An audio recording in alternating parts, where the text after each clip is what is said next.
Hunter Brown, on his way to the All-Star game, he did a sit-down interview, and he talked about the story that we've heard. We've heard that the big turnaround for Hunter Brown happened when Alex Bregman came up to him and said, hey, bro, use your sinker more. Probably wasn't just as simple as that. They looked at some film. But Hunter Brown told that story. Not just Bregman, but Altuve chipping in. It takes a village to raise a Hunter Brown. I had an awful start against Kansas City, but I felt like my stuff was fine. So I started around the clubhouse. I'm like, all right, guys. Help. Am I tipping? I finally got to Tuve. I said, hey, Tuve, how would you hit off me? Oh, Bobby, easy. Fastball's away. Look hard away. And I'm like, man, he didn't even think about it. That easy? And obviously it's Jose Altuve. Sure. The guy's got 2,300 hits. Yeah. But when he didn't even blink, I was like, all right, what can I do? So I talked to Breggy, and he was like, man, it doesn't even have to be good. You got to throw something that can get in on some righties. I went into the bullpen that next day, told the pitching coaches, I said, I'm going to start throwing sinkers. They were like, oh, really? It was average, but big league average is pretty good at times. Julio Rodriguez was up, and then I punched him 3-2 on a 2, and I'm like, all right, come on, we got something. Come on. It was a video, obviously, and he's sitting down. There's very little of Hunter Brown in the video. A lot of it is highlights of Hunter Brown, and the pitch that he talks about striking Julio Rodriguez out was nasty. It was just a nasty sinker, like right in on Rodriguez's waist and knees. It was awesome. It was so cool. Especially in that ballpark, when you're righty throwing to a righty, if you're giving them anything on the outside, those dudes, their eyeballs get big, and you got to make it hard to pull that thing. And this is where I've always wondered with this, going back to when the story first came out about Bregman telling him he should add a sinker, was that a lot of people think, well, boy, shouldn't the analytics staff and all these super brilliant coaches be able to tell him that? There's a good chance that they had already told him that. It's just, this is where sometimes the value of veteran leadership comes in. Yeah, the messenger. The message just hits different. Yeah. If anybody's ever coached their own child, you probably know what I'm talking about. That sometimes it doesn't, you could be Peyton Manning coaching your own kid. The kid's going to hear the message differently from somebody else sometimes. Yeah. So likewise, there's times where a coach could be telling you something over and over again, and it just either doesn't hit right or you're obstinate about it. It's when an older player tells it to you that it kind of clicks. Yeah. And I wouldn't be surprised if when that story about Bregman telling Hunter Brown to start throwing the sinker was out there, that there were a couple people on the Astros coaching staff that were like, well, yeah, we kind of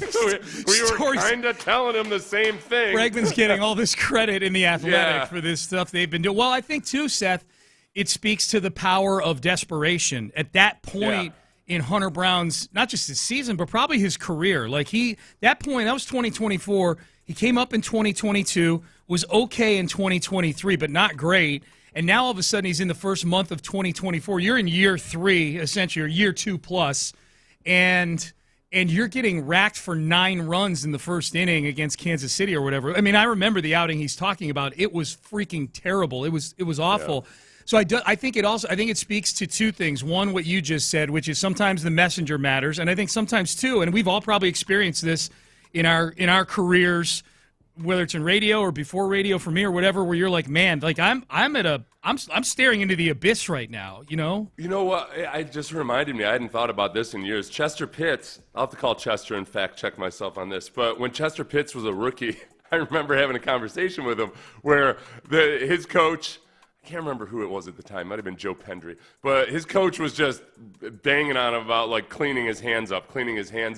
And I was having a conversation with Chester one day early in his rookie season, and Chester said something along the lines of, well, I just don't have good hands. That's just not naturally my game. And I said, Chester, there's no such thing as an NFL offensive lineman who isn't good with his hands. Like, just get that in your head right now. You gotta get good. That's a non-starter right there. Like, you have to be good with your hands. That's the cover charge. You will get all these long-armed defensive ends, like freaks of nature. If they can get their hands on you, the battle is lost. Yeah. So, and I don't know if it resonated with him or not, but it's a little bit of the combo of the coaching plus the veteran players helping younger guys get the message. Yep, no doubt about it. I would like to think I played some small part in it, because Chester Pitts ended up being one of the most durable offensive linemen who ever played the game. Chester had a solid played a long, career. long, productive career. He did. Chester had a solid career, man, no doubt.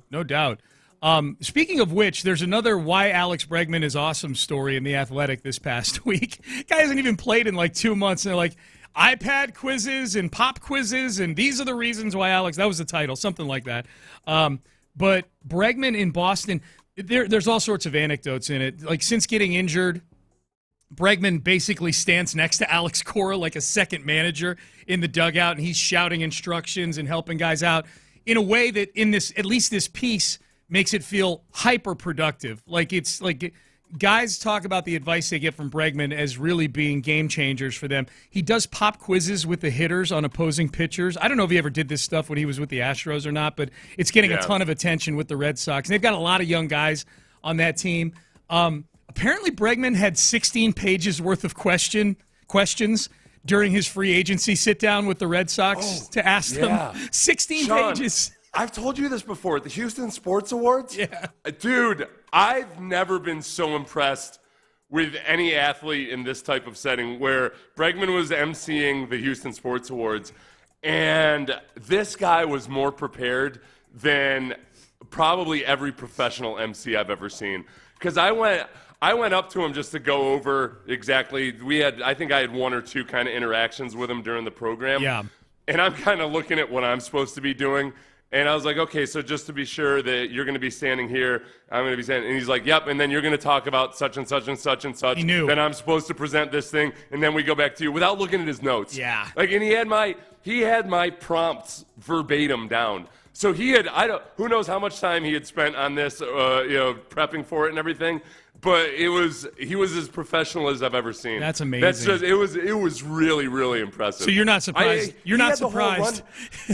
Sean, I think he had the whole rundown memorized. It's crazy. For a 3-hour program. Yeah. And he was giving me my verbatim the instructions on my piece of paper. It was crazy. And then he went and told you to throw the sinker more.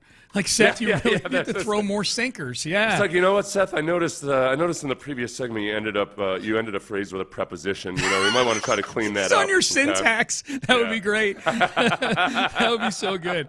I came away from reading this article. I'm like, man, they'll never do it again, I don't think, in Major League Baseball.